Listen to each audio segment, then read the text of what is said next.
FCIL plays a critical role in families, communities, and local economy.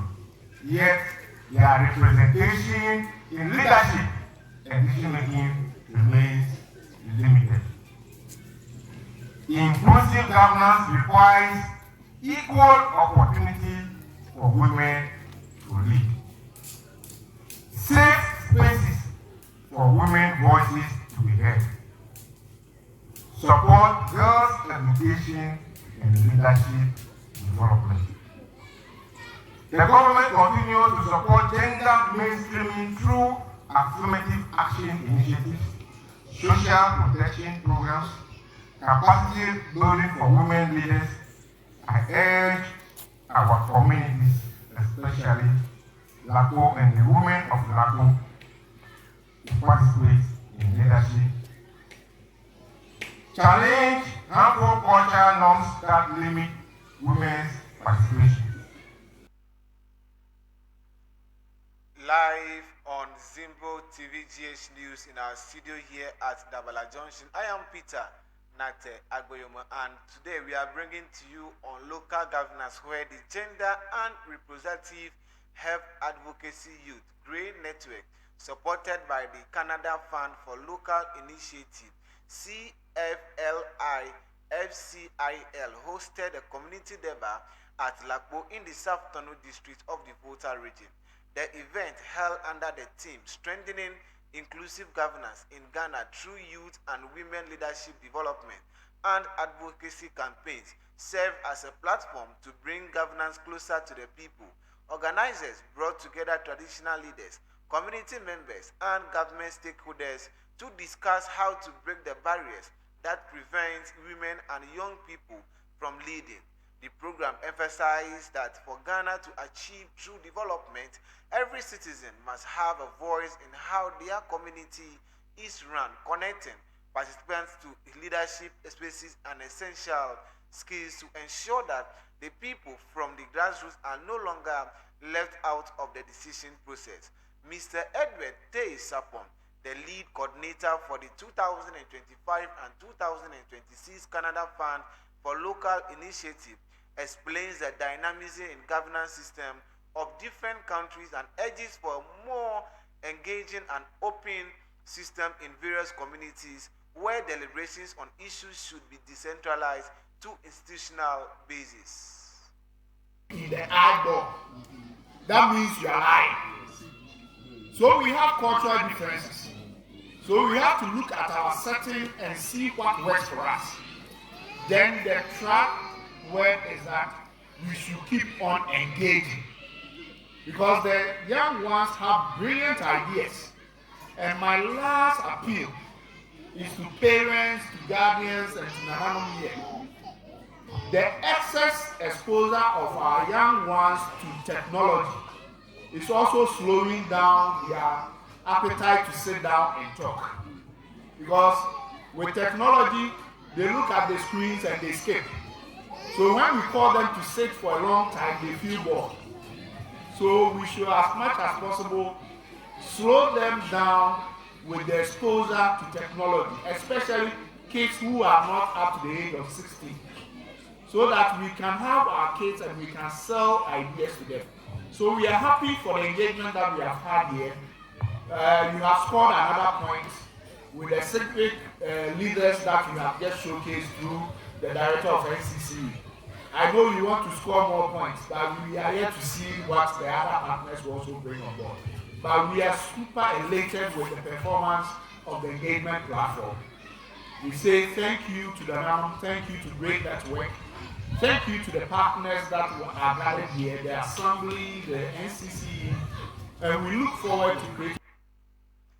Delivering the keynote and stakeholder address on policy perspective on youth participation, gender inclusion, and disability rights at the Grey Network Community Durbar in Lakpo, the National Commission for Civic Education Director for South Tongu District, Mr. Seth Fiagorme, told young people that their participation in leadership is a necessity.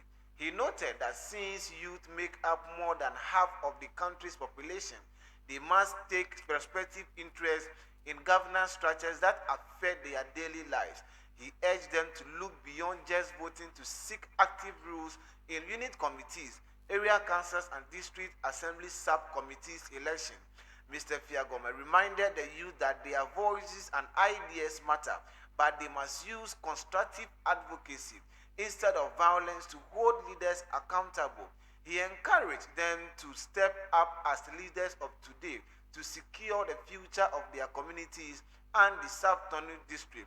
A major highlight of the keynote address was a call for the total inclusion of persons with disability, PWDs, in governance.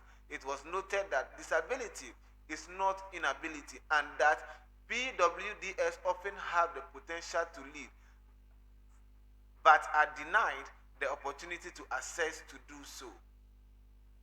Lakpo and South Tongu to take interest in local governance structures, seek leadership roles, engage constructively with assembly members and unit of members and traditional leaders, use advocacy, not violence, to demand accountability. Your ideas matter, your voices matter. Your future depends on your involvement today. Therefore, my youth, your time is now. Women leadership and gender inclusion. W. Mamao and Georgia. Men and Neo plays a critical role in families, communities, and local economy. Yet, their representation in leadership and decision-making remains limited. Inclusive governance requires equal opportunity for women to lead. Safe spaces for women's voices to be heard. Support girls' education and leadership development. The government continues to support gender mainstreaming through affirmative action initiatives, social protection programs, capacity building for women leaders. I urge our communities, especially Lakpo and the women of Lakpo, to participate in leadership. Challenge harmful cultural norms that limit women's participation. Let's support girls to aspire beyond traditional limitation. When women lead, community thrives. Inclusion for persons with disability.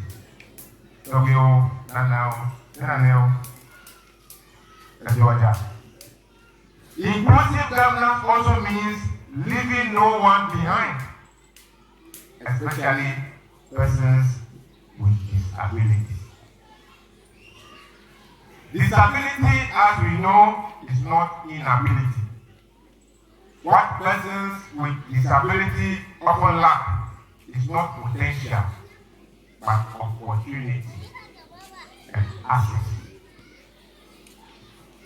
At this assembly, we are committed to implementing the Disability Act,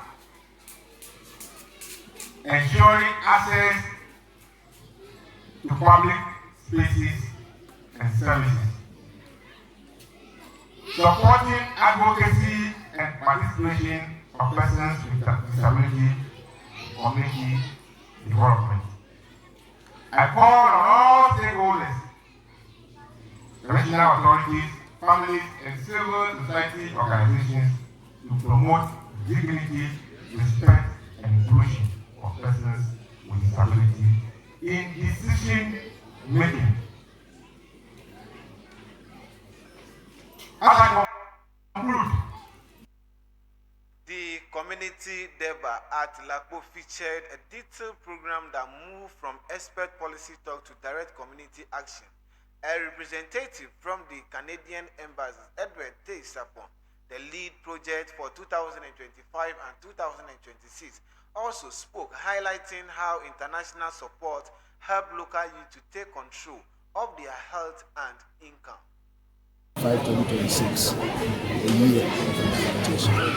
The Canada Fund for Local Initiatives is all about empowering local NGOs to lead local development by involving the local citizens. This year, in particular, we focus on the issue of inclusive governance and sanitation, environmental sustainability. Out of the 7 selected projects across Ghana, the Green Network was one of the inclusive governance projects that was selected. So today's session, that is a Durbar in Lakpo, a community in close to Fiagorme, is one of such platforms that we are creating to draw awareness about the importance of involving everyone at the community level in decision making, particularly the youth and women and persons with disability. You know, traditionally, development has been a top-down approach where selected or elected leaders take decisions on behalf of the people. And we have been getting it wrong all these years because at the end, the things that we are focusing on might be different from the aspirations of the local people. So we need to create platforms that make the locals particularly interested in decision-making processes and involve themselves and make sure that their desires and aspirations are heard by leaders.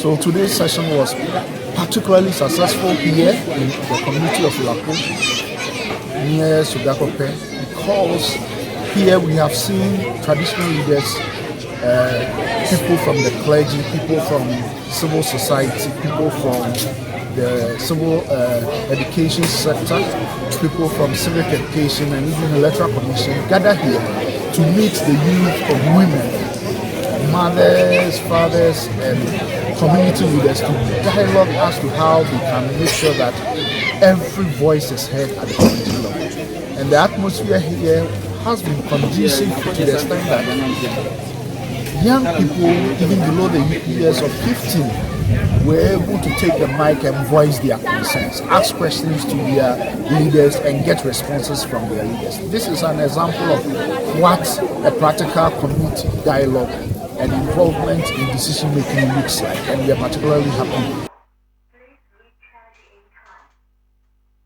The community, under the leadership of Togbe Abodo, the 8th Divisional Chief of Anigbe Clan at Lakpo, calls for more of these initiatives on at least quarterly basis and use the chance to thank the organizers for such a good learning environment where the community members are engaged directly, especially the youth, women, and persons with disability.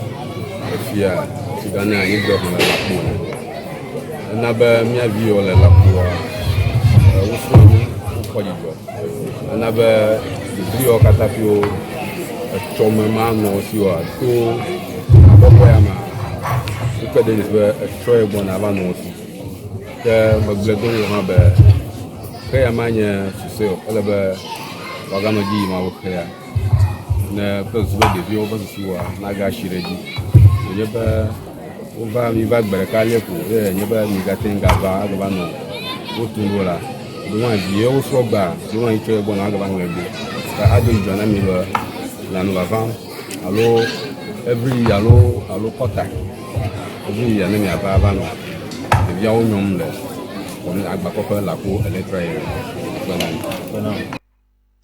A Form 2 student of Lakpo DAJHS, Miss Pewu Christabel, calls for more of these projects to be happening in order to deal with the inferiority complex issues both at homes and at schools, noting that such gestures will enable the young ones to express their views on issues towards general growth and development.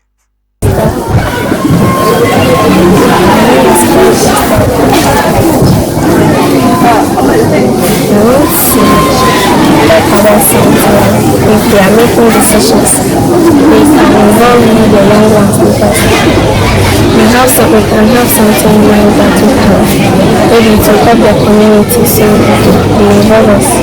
That's to help the community to be.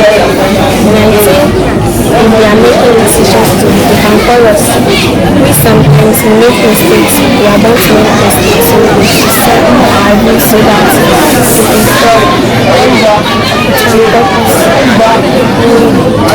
Sometimes I feel shy in the community, so we can ask our teachers to talk about shyness. Maybe we can improve our opinion in the community, can talk louder. This one, becoming shy, I don't know if that's important. I have some confidence in me that one day I will be in a higher place. Maybe I will be. Some people will be watching me on TV, so I can express myself. Mr. Mensa Goswe, the lead project officer for the Gender and Reproductive Health Advocacy Youth Grey Network, provides a detailed insight on the activities carried under the theme Inclusive Governance in Ghana through Youth and Women Leadership Development and Advocacy campaigns. Yeah, my name is Mensa Goswe for Grey Network. So this project is training inclusive governance through youth and women leadership and advocacy campaign. This is done in partnership with Canada High Commission for Ghana and Tongu and Sierra Leone. So far we are able to empower 100 young people, including disabilities, in 3 districts. That is Hohwe, South Tongu, and Hope.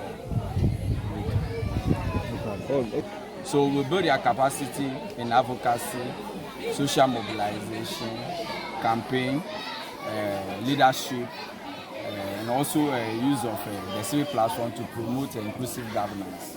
So this program saw almost about 8 disabilities involving, especially focused on visually impaired and the deaf. Yeah, so we also engage on school sensitization on leadership. So far we have done 6 schools within the 3 districts where we empower young people at school level to vie for leadership positions such as SRC. So from there we move to the community.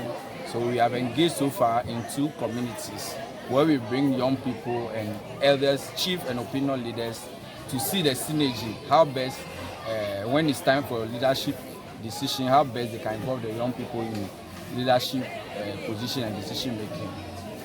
Also we empower our media to almost 10 of them so that they can report inclusive, they can give us inclusive report when it comes to leadership and advocacy.